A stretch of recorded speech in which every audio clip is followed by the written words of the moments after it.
5,000 new emergency bomb shelters will be created in Moscow. The city has just given architects the task of coming up with the designs.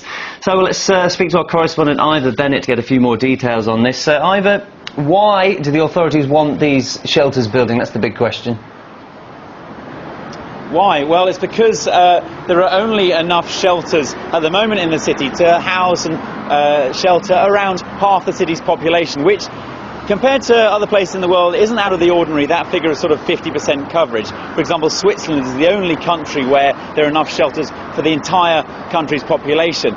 But Moscow wants to build another 5,000 shelters, not necessarily because it's expecting nuclear war. We shouldn't be running for cover or anything like that. It's a precaution, because in the last 20 years, this area has been very underdeveloped. The current shelters, a lot of them are outdated and unprepared for this situation. A lot of them have been privatised, for example, and are now restaurants or bars. The Moscow metro system, that was specifically built, its station specifically built very deep underground, so they could double as air raid shelters. For example, the station I'm standing outside right now, Mayakovskaya station, that did just that during the Second World War. And in 1943, it famously was the site where Stalin addressed party leaders and ordinary Muscovites in a Communist Party meeting during the Second World War. But these shelters, 5,000 will be built because basically there aren't enough at the moment, and in the next 2 years the plans will be developed for their construction.